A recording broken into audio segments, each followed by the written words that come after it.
안녕하십니까. 계속해서 대구에서 전해드리겠습니다. 대구와 경북 지역은 오후부터 바람이 불면서 미세먼지 농도는 차차 낮아지고 있습니다. 대구에 내려졌던 초미세먼지주의보는 오늘 오후 해제됐고 현재 미세먼지와 초미세먼지 농도는 보통, 경북 지역은 일부 지역에서 미세먼지와 초미세먼지 농도가 나쁨 수준을 보이고 있습니다. 오늘 낮 최고 기온은 대구 16.6도, 안동이 10.6도 등 10도에서 18도의 분포를 보였습니다. 내일은 아침 최저 기온이 대구 영하 1도 등으로 오늘보다 큰 폭으로 떨어지고 낮에도 바람이 강하게 불며 춥겠습니다. 네, 구미의 어린이집에서 교사들이 아이들을 때리고 밀치는 장면이 CCTV에 찍혔는데도 해당 교사들이 기소조차 되지 않았던 사건, 지난 3월이었습니다. 문화방송 보도로 재수사가 시작된 지 9개월 만에 첫 재판이 열렸는데요. 학대 교사는 6명으로 늘었고 학대 혐의도 처음보다 7배 늘었습니다. 손은민 기자가 보도합니다. 자신의 다리로 아이를 짓누르면서 아이 다리를 잡아채버립니다. 책을 빼앗으며 뺨을 후려치기도 하고 우는 아이를 밀어 넘어뜨리는 모습도 확인됐습니다. 지난 3월 MBC 보도로 알려진 구미 어린이집의 학대 의심 장면들입니다. 우는 아이에게 토할 때까지 밥을 먹이고 토한 음식을 다시 우겨 넣는 등 CCTV 곳곳에 학대 정황이 남아 있었지만 경찰은 주요 장면 상당수를 빠뜨린 채 76개 행위만 문제 삼았습니다. 게다가 어린이집 원장까지 무혐의 처분해 부실 수사 논란까지 일었습니다. 2번 봤어요. 근데 엄마는 다시 봤을 때 폐치하실 수도 있는데.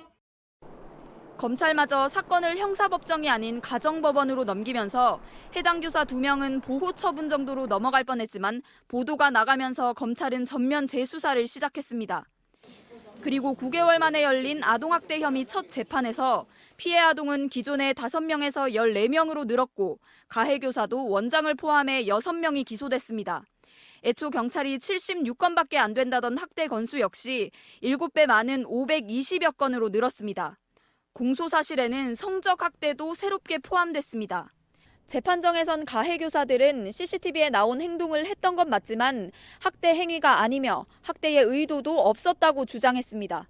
그 행위가 학대가 아니면 그러면 애들을 뭐 팔을 갖다 부딪히려고 이것만 학대라고 생각하는 생각 자체가 그러면 뭐가 학대인지를 다시 물어보고 싶어요. 나는. 해당 교사들이 끝까지 무죄를 주장하는 가운데 재판부는 증거 영상들을 법정에서 직접 확인해 학대 여부를 판단하겠다고 밝혔습니다. MBC 뉴스 손은민입니다.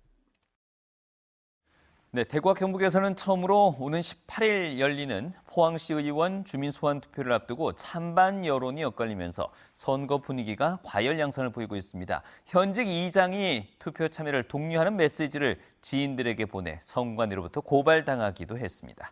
박상환 기자가 보도합니다.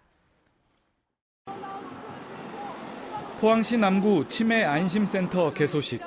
행사가 진행되는 동안 다른 한편에서는 주민 소환 투표 참여를 호소하는 목소리가 울리고 있습니다. 차량 전광판에서는 SRF, 즉 생활 폐기물 에너지화 시설의 가동 중단과 폐쇄 이전을 촉구하는 영상이 나옵니다.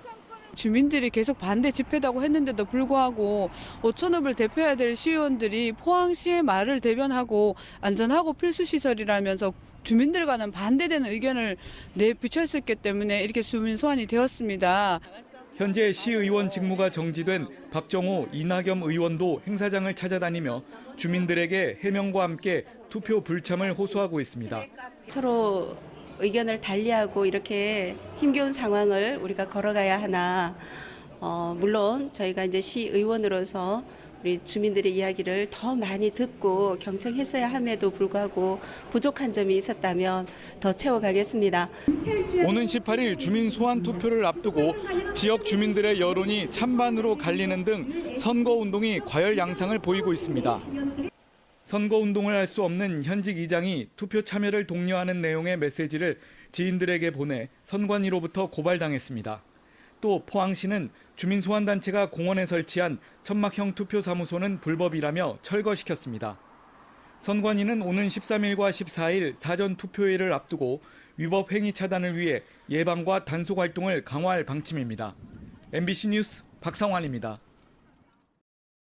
전국적으로 넉 달 연속으로 취업자 수가 늘고 있지만 대구는 줄었습니다. 동북지방통계청에 따르면 지난달 대구의 취업자는 122만 6천 명으로 지난해 같은 달보다 12,000명이 줄었습니다. 대구의 취업자 수는 지난 4월 이후 감소세가 이어지고 있는데 도소매업에 종사하는 여성 취업자가 많이 줄었습니다.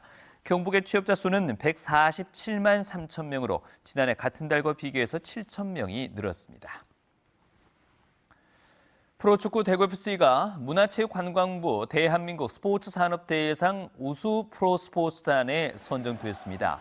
새로운 응원 문화와 팬 친화적 마케팅을 선보이며 9차례 매진을 기록한 대구FC는 시민구단으로서 스포츠 마케팅에 좋은 예를 보였다는 평가와 함께 스포츠산업대상을 수상했습니다. 문체부가 주관하는 대한민국 스포츠산업대상은 스포츠 산업의 가치를 높이고 스포츠 산업 발전에 기여한 이들의 사기를 진작하기 위해 2005년부터 이어져 왔습니다. 경북 지역 자치단체들의 안전 수준이 영양과 칠곡, 울릉 등은 높고 상주와 청송 등은 낮은 것으로 나타났습니다. 행정안전부가 전국 지자체를 대상으로 교통사고와 범죄, 생활안전 등 6개 분야의 안전 수준을 조사한 지역안전지수에 따르면 경상북도는 범죄 분야에서 1등급, 화재 2등급을 받는 등 전반적으로 양호한 평가를 받았습니다. 자치단체별로는 울릉이 안전지수가 가장 높았고 영양과 칠곡이 뒤를 이었으며 상주와 청송 등은 3개 분야에서 꼴찌인 5등급을 받는 등 안전지수가 낮았습니다. 이상으로 MBC 뉴스를 마치겠습니다. 고맙습니다.